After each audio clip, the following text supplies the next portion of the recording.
Hi, and welcome back to the Britt Mayer Show. Let's talk about winning. We have been seeing a whole lot of wins since January 20th, and it's getting pretty exciting, but it also can be such a whirlwind. And I know for myself, it can feel like there's just so much going on, and it's so hard to focus because as soon as you focus on one win, there's another win coming, and then there's another win, and it's overwhelming. It's amazing. I think Trump said you're going to get sick and tired of winning, and I'm not there yet, but we are seeing some amazing wins. I am joined by Kristen Hawkins. She is the president of Students for Life of America and Students for Life Action, with more than 1,500 groups on middle and high school, college, university, medical, and law school campuses, which I did not know. I thought it was all limited to high school colleges. So that's amazing, in all 50 states. And you can follow her at Kristen Hawkins or subscribe to her podcast, Explicitly Pro-Life. And I just love her. And I am so thankful to have her sitting down for just a little bit for this bonus episode to talk about all the pro-life wins that may be surprising for a lot of people. So Kristen, thanks for joining. Thanks for having me. Well, let's talk about it. Let's just get right into it. Yep. I think a lot of people... I'm exhausted from all the winning. Let's put it that way. I'm not sick of it. I'm not tired of it. I'm just exhausted. We are so exhausted. I feel you. Leading up to the election, felt like I was doing 3 hour a night sleep with just the fight. Mm-hmm. And now I'm like, now it's the wins. I just have to keep up with the wins, and I'm Pacific time, so I have to get up early to hear, all the wins, but it's awesome. Let's talk about this pro-life administration that for a lot of people has come as a total surprise. I think that leading up to the election, there was so much debate on how pro-life is Trump and JD Vance, and there were even some holdouts on endorsing him because, he's not as pro-life as you think. What say you? What are we seeing, Kristan? Well, I mean, I think we're seeing for sure the decisions that are being made, the executive orders that are being pushed out. President Trump is fulfilling his promises to the pro-life community and the pro-life movement that he made in the campaign. Particularly the pardons for all the prayer warriors that came out the week of the March for Life.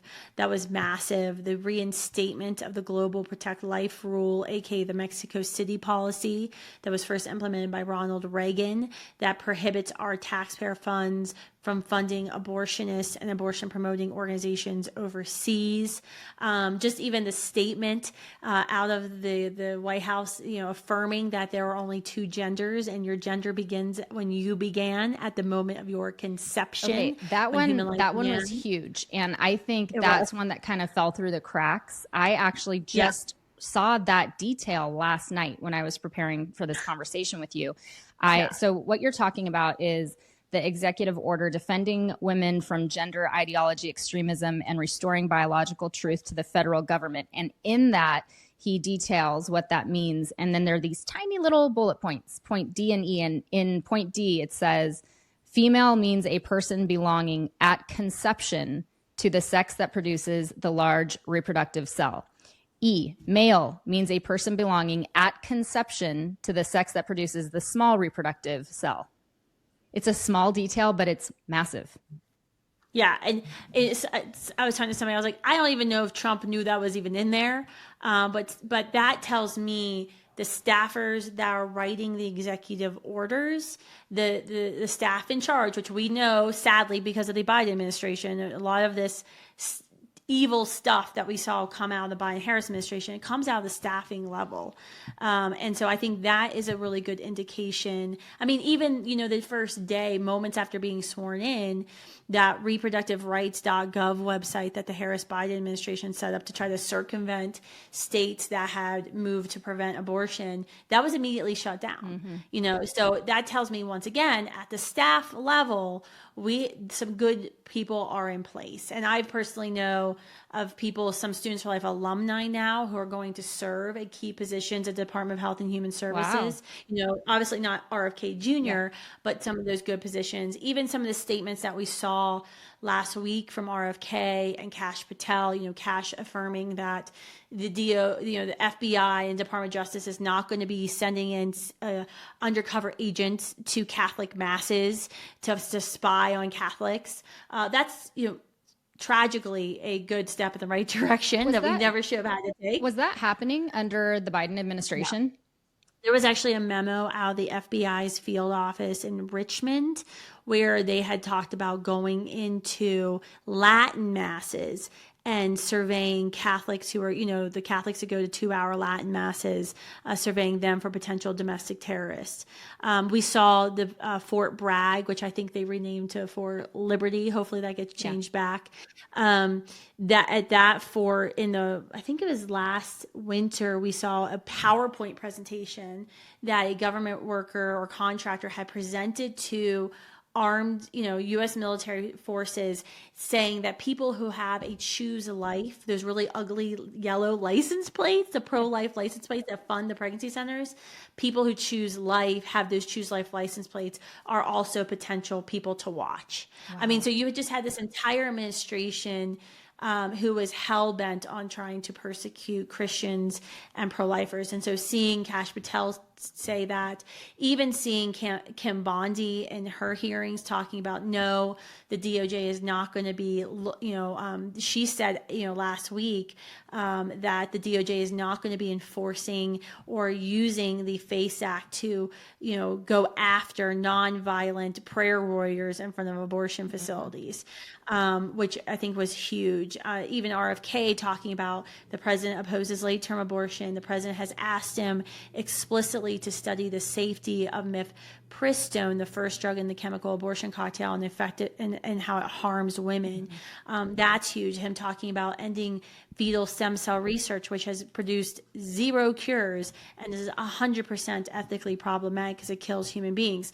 So even with a pro-choice HHS secretary, we're going to see wins continue to stack up. And so I think, President Trump is very proud of that label, Britt, of the most pro-life president. I think the challenge for us as conservatives is really to encourage him to keep earning that title every day when he steps into the Oval Office. And really the next big push should be, and I think you've seen the pro-life movement has sort of come around this idea, which I'm very excited about, is that President Trump needs to stop funding his political enemies, i.e., they must debar and defund Planned Parenthood. President Trump has been very clear he's going to drain the swamp. He's going after anyone who's used lawfare against him, those who persecuted those in Washington on January 6th. Why on God's green earth would the Trump administration continue to fund Planned Parenthood when they brag about putting tens of millions of dollars? They're one of the biggest funders of Democratic politics in the United States of America. And they tried to get Kamala, in that Oval Office and gave everything they had to ensure that would have happened, which thank God did not. Talk to me a little bit about defunding Planned Parenthood. If I remember correctly, with his Trump's 45th, his first administration, wasn't that one of the things that he did do? He defunded Planned Parenthood. He defunded Planned Parenthood of about $60 million. Okay. It was Title 10. That was not enough. Planned Parenthood gets $700 million. Of taxpayer money. Yes, of taxpayer dollars. Okay. So it's over a third of their income. This is a $2 billion industry in the United States of America. Now, with his Global Protect Life rule, i.e. the Mexico City policy reinstatement executive order, that should mean that Planned Parenthood International is not getting taxpayer dollars. With USAID being shut down, I don't know permanently or what, that will also help because USAID has been a known funneler of abortion money overseas for decades. I mean, they were the reason, for example, in the Obama administration, that Kenya had to put a pro-abortion measure in their new constitution because their USAID funding was dependent on it. That's the level of corruption we've been seeing for years at USAID. But the Trump administration, we had met with the Trump administration. I was at the White House. We had met with HHS. We failed to defund Planned Parenthood fully. And I think, there are Trump family members who are very much pro-choice, Melania being one of them. I don't think they fully understood the issue. They kind of fall victim to Planned Parenthood's marketing of, abortion's just a little bit about what we do. No, 96% of pregnant women who walk in your doors kill their babies. So it's kind of a big deal. And even the Washington Post has given them Pinocchios for that, like 3% claim, because of the way they measure services. If you go in for an abortion, you're actually getting like 12 services. And so that's how they can get that 3% number when it's really 11 to 12% of what they do is abortion. And the fact is, we don't need them. We have 8,000 federally qualified health centers that are true nonprofits, that aren't major players in Democratic politics, that already receive federal funding. If every Planned Parenthood in America would shut down tomorrow, each FQHC would only need to see 2 more patients a week. That's it. You would not have like a crisis of care. And so I think we've got to make the point to President Trump and his family that we don't need Planned Parenthood, that they should go fund themselves. And quite frankly, they can. I mean, they've got the Warren Buffetts. They have the George Soroses on their side. They could fund themselves. Defunding Planned Parenthood isn't even going to shut them down. I hope it will. I don't think it will. I think it will force them to shut down many of their facilities that operate in the red. So the way they're organized, they have facilities. The ones that commit abortions operate in the black. They make the profit. And they actually then keep other facilities, their feeder facilities, operating in a red, a fiscal red. So they will shut down some facilities, but I don't think it'll be the complete end of Planned Parenthood. But it would do what President Trump said he wanted to do in his campaign promise, which was that he told us in April that he doesn't think abortion is no longer a federal issue. I disagree. Right. Abortion is always a federal issue. Your human rights don't change depending on the state line, right? And we saw that with slavery. You can never have the human rights being dependent on states. However, if President Trump still believes that, then at minimum, the taxpayer should stop paying for it. Because as long as federal taxpayers are paying for abortion, abortion is federal. Tell me, how did Planned Parenthood ever get granted federal tax dollar support? Is that connected to Roe v. Wade? What's the history there? It was actually after Roe. They started applying for grants. And so you have there's an office actually of population affairs at HHS. It's probably the most racist part of the U.S. government. Every few years there's a push from the pro-life conservative movement to get rid of OPA because it's literally an office set up in HHS for eugenics, and it's still there. And so they started applying for money for contraception of poor and minority communities. Then they started applying money for STD testing. Then they started applying money for STD treatment, but Planned Parenthood only treats 18% of the STDs they diagnose, which no one ever knows that. And so they just, even like Zika, if you remember the Zika virus, Planned Parenthood got money to prevent the Zika virus in Florida. What? I mean, it's crazy. I mean, so they have lots of federal grant writers, and they just start writing grants for various health services. And the Office of Population Affairs obviously helped produce that, because the Office of Population Affairs is a eugenics office. The goal is to reduce planned births in certain communities, right? Poor communities. So that's how they've gotten in. And so, a lot of people will say, well, we have the Hyde Amendment, and President Trump reinstated the Hyde Amendment through executive order. I don't know the legality of it and how it's going to be challenged. The Hyde Amendment is what prevents taxpayer dollars to fund abortions. Yeah, and that was passed in 1976, and it always has to be renewed. It hasn't been renewed because of the Biden administration. It says taxpayer dollars can't go directly for abortions except in cases of rape, incest, or life of the mother. Now, and so some people will say, well, Planned Parenthood's not using our taxpayer dollars to commit abortions. If the Hyde Amendment is in effect, technically, yes, that could be an accurate statement. However, our money pays for the parking lot, pays for their snowplow, pays for their building, pays for the electricity, pays for the receptionist, pays for the waiting room furniture, pays for the table that the abortion's committed on. It's all fungibility, right? So it's like all the money goes. It's like when your grandma sends you money and your parents give you money for your birthday, and you put all your money in your pot, this one pot, and your grandma says, "Hey, put this money's only for your college fund." Well, how do you know you're using grandma's money for your college fund and not your parents? You might put a little bit of money to your college fund, but it's your money, and you put it all in your wallet, and you decide how you wanted to spend it. That's what happens. It's a giant loophole. So absolutely. I mean, And I've always thought that it's like the fungibility of money it's such a trick, because you can just say, oh, well, we're not using it for this service. Okay, but you're using it for everything that service is built on. Yeah, like when I lived in Minnesota, they have 2 huge mega abortion facilities in Minnesota. Thank you, Tim Waltz. And there would always be these ads. It was like a skinny white doctor with a coat, girl, blonde. And it was like, Planned Parenthood, we care. Now, it didn't say we care and kill your baby or anything. It was just Planned Parenthood, we care. They're using taxpayer money for that. So like it's all fungible. Right. And so if you give any money to someone who's killing 390,000 babies a year, you're giving money towards that. Right. And so you can't, it doesn't make sense. Like, I have students who come up to me and yell at me on campus about this all the time. And I'm like, yeah, you can make an argument that rogue, evil, governments across world history have done good things too, right? Like, you can be good like, point. Well, the Nazi government built some great roads. Good point. Right. But they were still evil. Like, I think that's a great point. How then would what would you hope, I guess would be a good question, to see? We have House and Senate right now for 2 years. So for the next 2 years, but ultimately for the next 4 years, what would be, if you could paint like the most beautiful vision that could come true when it comes to abolishing abortion and pro-life, we move mountains for the next 4 years. Give me your vision.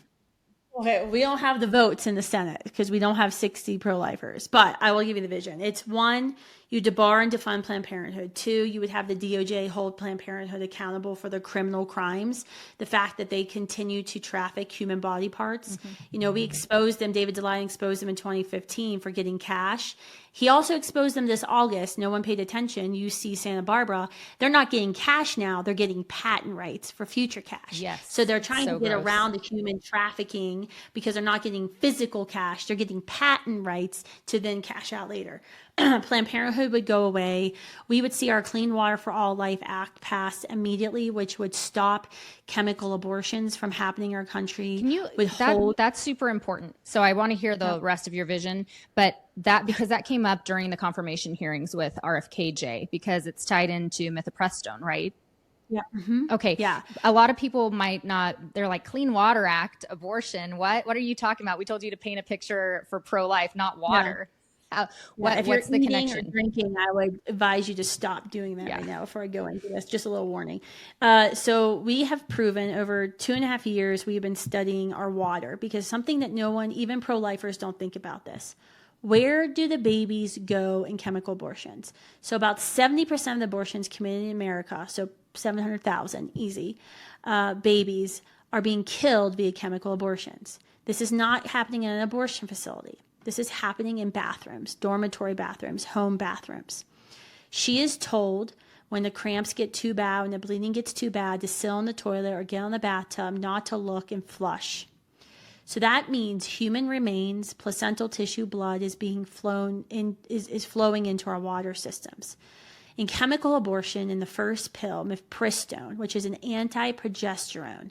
So the goal of the first pill, mifepristone in chemical abortion, is to starve the child, to withhold progesterone, which feeds the child, which any woman who's trying to get pregnant or stay pregnant cares about that word, progesterone, the hormone, right? So mifepristone, which was literally only ever developed to kill babies, was actually developed by a French man with a company tied to the Holocaust, Rossel Eucliffe, who actually developed some of the gas in the Nazi gas. I mean, the history is just evil. Yeah, those are deep, dark roots.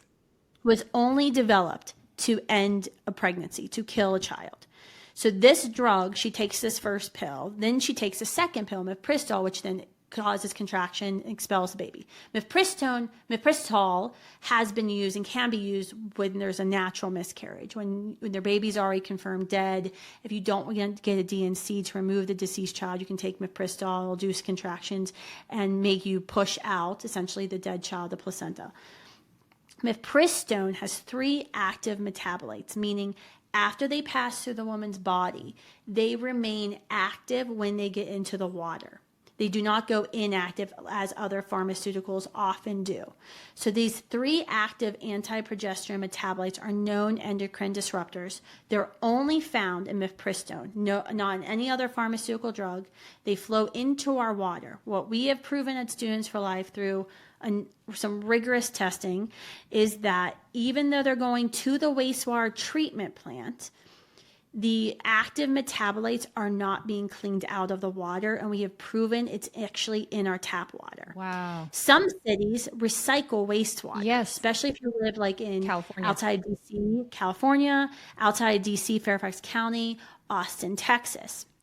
Anywhere in the South, where there's drought climates. Though the active metabolites are actually higher in that recycled water.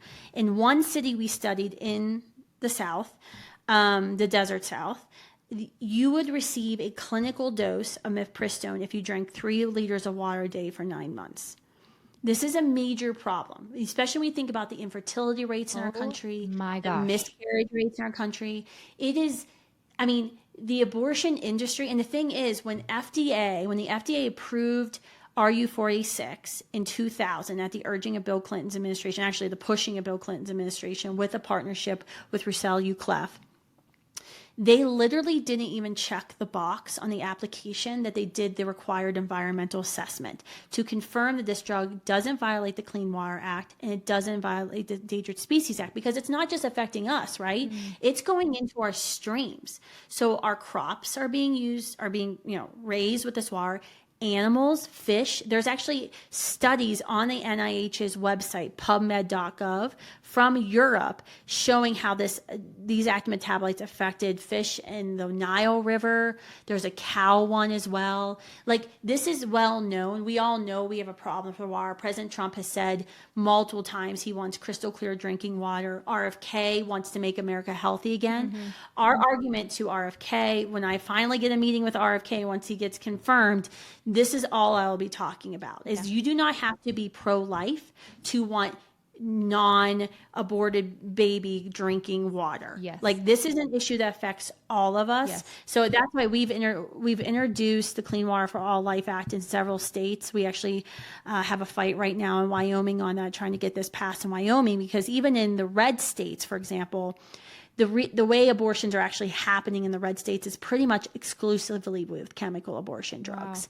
Wow. Because the drugs are flowing in from out of state. That's why you saw just this week, Louisiana is suing an abortionist, has indicted an abortion in New York State. A teenage girl gets pregnant in Louisiana, doesn't want to have an abortion. The mom conspires with an abortionist in New York State to get chemical abortion pills and to slip it to her daughter. Oh my gosh. And she does. And then the governor of New York State issues a thing praising the abortionist for drugging a girl who didn't want to have an abortion. And she's pledging to be the safe harbor. It's setting up, it's actually going to be a constitutional crisis now, because this is going to the Supreme Court. You have Democrat states who are saying you can be an abortionist and illegally because in 1890, a law was passed called the Comstock Act, which prevents the mailing of abortion-related material. The Biden-Harris DOJ, after Roe fell, literally issued a memo saying, we're not going to uphold this law. Wow. It's still the law of the land. So these abortionists are illegally mailing abortion-related material, drugs. Not only that's one law they're breaking, but the second law they're breaking is they're mailing them into non-abortion states like Louisiana, which does not allow abortions. It's absolutely insane. So it's crazy, because it's that the issue of chemical abortions is massive on so many levels, and when you're talking, I'm like, we've heard RFKJ talk about wanting clean water and taking fluoride out of water, but this is huge, Kristan. I guess I'm super ignorant of this, and that's why I'm so thankful to have you on, because you're so smart. It's highly complicated, man. But I'm like, this is insane, for our children and our children's fertility. And this is a huge issue, because the uptick of mifepristone since Roe v. Wade has been significant. We literally have tons. Our team actually calculated the tonnage of how many tons of aborted babies are now in our water. It's like 44 tons, or I don't know. It's massive. And so our chemical abortion bill, that's Clean Water for All Life Act, doesn't actually end abortion. It just simply says You have to give a woman a red bag, medical waste bag, a catch kit. She's got to catch the aborted baby, the placental tissue, the blood in this bag. And then the generator of medical waste, which is the abortionist, is legally responsible for picking up and properly disposing of it, which by de facto would put a lot of these abortionists out of business because they're illegally shipping drugs from New York into Wyoming. Oh, so you're saying that the person who provides the chemical has to dispose of the dead They're baby? legally responsible they are considered the legal generator of the medical waste. Yeah, makes sense. And we have like really big medical waste laws. Like if I have to go get my arm amputated tomorrow, I can't tell the hospital like, hey, it's my arm. Give me my arm. I want to bury in my backyard. They can't do that. They legally can't do it because to bury a limb has to be like 7 feet. It has to be in bedrock. We have all these rules about how human body parts and humans can be buried and taken care of to protect our drinking water, to protect our groundwater. But when it comes to chemical abortion, no one has ever asked this question in the 25 years it's been on the market. And now it's the leading cause of infant death in our country. So it's time to Aaron Brockovich this and really go after the abortion industry, who has known this has been an issue for literal decades now, 2 decades, and hasn't dared to care. And our FDA, which allowed this to happen, even in the Biden administration, the Obama administration, they reevaluated chemical abortion pills, and never did they do the required environmental assessment. They literally didn't check the box, Britt. So much for them, caring about our environment. Like they all claim to care so deeply about our environment, but you're poisoning our water, our crops, our animals, not when it our comes fish. to abortion. Yeah. After you know this, they have a hierarchy of values, right? Mm-hmm. And so abortion always ranks higher than the environment or animals on their regard, or even our own fertility. They don't care about our fertility. I mean, that's why you saw the Biden-Harris administration 2021 drop the REM on chemical abortions, the risk evaluation mitigation strategy, REMS, which said that a woman had to have an Rh negative test before having a chemical abortion. Because if you are Rh negative, your partner's Rh positive, if your blood is Rh negative, your baby's blood is Rh positive, and you have an abortion, you give birth, you have a miscarriage, whenever there's a commingling of blood, your body as the mother will form antibodies that will attack all future pregnancies, meaning you can get pregnant, but you may not be able to stay pregnant. This is common sense. Yes. Every woman who goes to an OBGYN pregnant has an Rh negative test done. They got rid of those standards. Like, so if you're Rh negative, your partner's Rh positive, which by the way, 15% of our population is Rh negative, you don't even know. You could be making yourself unable to have any future children just by consuming chemical abortion pills. So when they talk about like women's health on their hierarchy, that's lower than access to abortion. No, yeah, it's a party of death. Yeah, it's a party of death, and you're right about that hierarchy. Okay, real quick, because I mean, I could talk to you for hours about this, and I am so shocked about what you just shared. Thank you for sharing it and being so honest. I think the audience is going to be repulsed and shocked. How can they support that, what you are working on, that clean water for all? Yeah, go to thisischemicalabortion.com. We've got a docuseries. We've got testimonies of women who've had abortions, chemical abortions. Just start getting out information. Follow me. My podcast is now the Kristen Hawkins podcast. I talk about this a lot. Follow Students for Life. Follow my X account, Kristen Mercer Hawkins on X. You'll get all this information. I'm putting updates about the states. You know, we're hoping to get this Clean Water for All Life Act passed in Wyoming and Idaho this year, maybe West Virginia. Because once we get some of these states passing, we'll be able to kind of really get this out. We're hoping to get this introduced federally in the Senate after we have a peer review published study of the information I just shared with you later, probably in Q2 of this year. And so you're going to be hearing more and more about this, but we've got to get the word out. It is a complex issue, but the simple question to ask people is, where do you think all the babies go in chemical abortions? There's at least 700,000 babies being aborted a year with chemical abortions now in this post-Roe environment. Where are all the babies going? That is the easy question to ask, because no one, even pro-life audiences, people are like, I never thought about it that way. Yeah. And so start asking that question. But yeah, I mean, this is really, when you asked about that wish list, defunding, debarring, stopping chemical abortion, holding the abortion industry financially accountable for poisoning all of of us for 25 years. Those are some of my top wish list items beyond, the common sense thing of passing the Life at Conception Act, which recognizes the 14th Amendment and what the 14th Amendment says about all persons having the right, the minimum right to life.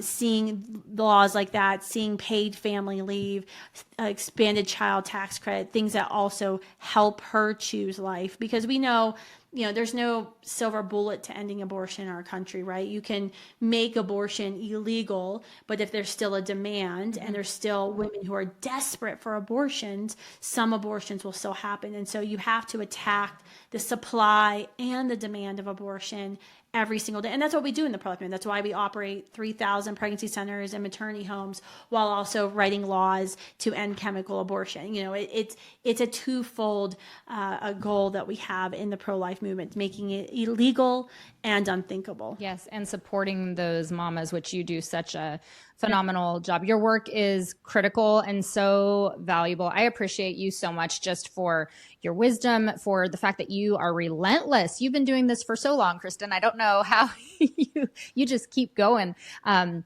you get better and better as you go. So I am so thankful. There you go. I won't tell anyone your secret.